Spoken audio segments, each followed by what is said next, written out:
ഒന്ന് രാജാക്കന്മാരുടെ പുസ്തകം 3-ാം അധ്യായം. അനന്തരം ശലോമോൻ മിസ്രയീം രാജാവായ ഫറവോനോട് സംബന്ധം കൂടി.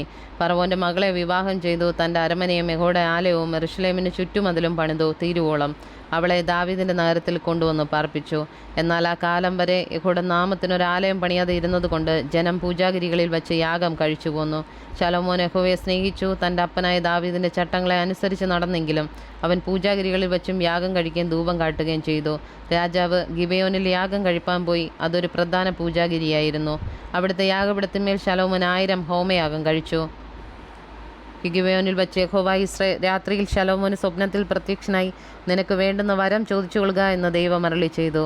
അതിന് ശലോമോൻ പറഞ്ഞത് എന്തെന്നാൽ, എൻ്റെ അപ്പനായ ദാവീദ് എന്ന നിന്റെ ദാസൻ സത്യത്തോടും നീതിയോടും ഹൃദയ പരമാർത്ഥതയോടും കൂടെ നിന്റെ മുമ്പാകെ നടന്നതിനൊത്തവണ്ണം നീ അവന് വലിയ കൃപ ചെയ്തു.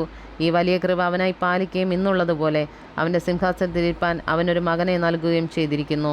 എൻ്റെ ദൈവമായ യഹോവേ, നീ അടിയനെ ഇപ്പോൾ എൻ്റെ അപ്പനായ ദാവീദിന് പകരം രാജാവാക്കിയിരിക്കുന്നു. ഞാനോ ഒരു ബാലനത്രേ, കാര്യാദികൾ നടത്തുവാൻ എനിക്ക് അറിവില്ല. നീ തിരഞ്ഞെടുത്തതും പെരുപ്പനിമിത്ത എണ്ണവും കണക്കുമില്ലാത്തതുമായി വലിയൊരു മഹാജാതിയായി നിന്റെ ജനത്തിൻ്റെ മധ്യേ അടിയനിരിക്കുന്നു. ആകയാൽ ഗുണവും ദോഷവും തിരിച്ചറിഞ്ഞ് നിന്റെ ജനത്തിന് ന്യായപാലനം ചെയ്യുവാൻ വിവേകമുള്ള ഒരു ഹൃദയം എനിക്ക് തരയണമേ. അതുകൂടാതെ നിന്റെ ഈ വലിയ ജനത്തിന് ന്യായപാലനം ചെയ്യുവാൻ ആർക്കു കഴിയും? ശലോമോൻ ഈ കാര്യം ചോദിച്ചത് കർത്താവിന് പ്രസാദമായി. ദൈവം അവനോട് അരുളി ചെയ്തത് എന്തെന്നാൽ, നീ ദീർഘായുസ്സോ സമ്പത്തോ ശത്രു സംഹാരമോ ഒന്നും ഉപേക്ഷിക്കാതെ ന്യായപാലനത്തിനുള്ള വിവേകമെന്ന ഈ കാര്യം മാത്രം അപേക്ഷിച്ചതുകൊണ്ട് ഞാൻ നിന്റെ അപേക്ഷപ്രകാരം ചെയ്തിരിക്കുന്നു. ജ്ഞാനവും വിവേകവുമുള്ള ഒരു ഹൃദയം ഞാൻ നിനക്ക് തന്നിരിക്കുന്നു. നിനക്ക് സമനായവൻ നിനക്ക് മുമ്പുണ്ടായിട്ടില്ല, നിനക്ക് സമനായവൻ നിന്റെ ശേഷം ഉണ്ടാകുകയുമില്ല. ഇതിനു പുറമെ നീ അപേക്ഷിക്കത്തതായ സമ്പത്തും മഹത്വവും കൂടെ ഞാൻ നിനക്ക് തന്നിരിക്കുന്നു. നിന്റെ ആയുഷ്കാലത്തൊക്കെയും രാജാക്കന്മാരിൽ ഒരുത്തനും നിനക്ക് സമനാകിയില്ല. നിന്റെ അപ്പനായ ദാവീദ് നടന്നതുപോലെ നീ എൻ്റെ ചട്ടങ്ങളും കൽപ്പനകളും പ്രമാണിച്ച് എൻ്റെ വഴികളിൽ നടന്നാൽ ഞാൻ നിനക്ക് ദീർഘായുസ്സ് തരും.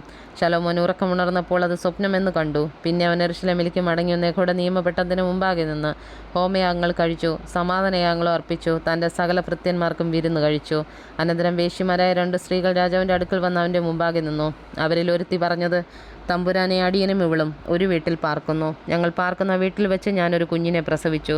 ഞാൻ പ്രസവിച്ചതിൻ്റെ 3-ാം ദിവസം ഇവളും പ്രസവിച്ചു.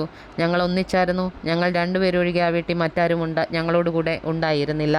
എന്നാൽ രാത്രി ഇവൾ തൻ്റെ മകൻ്റെ മേൽ വീണു കിടന്നുപോയതുകൊണ്ട് അവൻ മരിച്ചുപോയി. അവൾ അർദ്ധരാത്രി എഴുന്നേറ്റ് അടിയൻ ഉറങ്ങുന്ന സമയം അടിയൻ്റെ അരികെ നിന്ന് അടിയൻ്റെ മകനെ എടുത്ത് അവളുടെ പള്ളക്കിലും അവളുടെ മരിച്ച മകനെ അടിയൻ്റെ പള്ളക്കിലും കിടത്തി. രാവിലെ കുഞ്ഞിന് മുല കൊടുപ്പാൻ അടിയൻ എഴുന്നേറ്റപ്പോൾ അത് മരിച്ചിരിക്കുന്നത് കണ്ടു. വെളിച്ചമായ ശേഷം അടിയൻ സൂക്ഷിച്ചു നോക്കിയറിയാതെ അടിയൻ പ്രസവിച്ച കുഞ്ഞല്ല.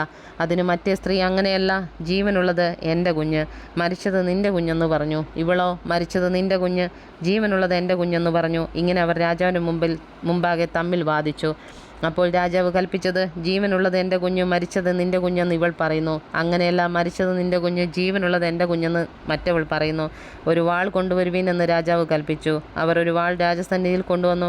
അപ്പോൾ രാജാവ് ജീവനുള്ള കുഞ്ഞിനെ 2ആയി പിളർന്ന് പാതി ഒരുത്തിക്കും പാതി മറ്റവൾക്കും കൊടുപ്പീനെന്ന് കൽപ്പിച്ചു. ഉടനെ ജീവനുള്ള കുഞ്ഞിൻ്റെ അമ്മ തൻ്റെ കുഞ്ഞിനെക്കുറിച്ച് ഉള്ളുകുത്തുക കൊണ്ട് രാജാവിനോട്, അയ്യോ, എൻ്റെ തമ്പുരാനെ, ജീവനുള്ള കുഞ്ഞിനെ കൊല്ലരുതേ, അതിനെ അവൾക്ക് കൊടുത്തോൾവീനെന്ന് പറഞ്ഞു. മറ്റവളോ, എനിക്കും വേണ്ട, നിനക്കും വേണ്ട, അതിനെ പിളർക്കട്ടെ എന്ന് പറഞ്ഞു. അപ്പോൾ രാജാവ്, ജീവനുള്ള കുഞ്ഞിനെ കൊല്ലരുത്, അവൾക്ക് കൊടുപ്പീൻ, അവൾ തന്നെ അതിൻ്റെ തള്ള എന്ന് കൽപ്പിച്ചു. രാജാവ് കൽപ്പിച്ച വിധി ഇസ്രായേലൊക്കെയും കേട്ടു. ദൈവത്തിൻ്റെ ന്യായപാലനം ചെയ്യുവാൻ ദൈവത്തിൻ്റെ ജ്ഞാനം രാജാവിൻ്റെ ഉള്ളിൽ ഉണ്ട് എന്ന് കണ്ട് അവനെ ഭയപ്പെട്ടു.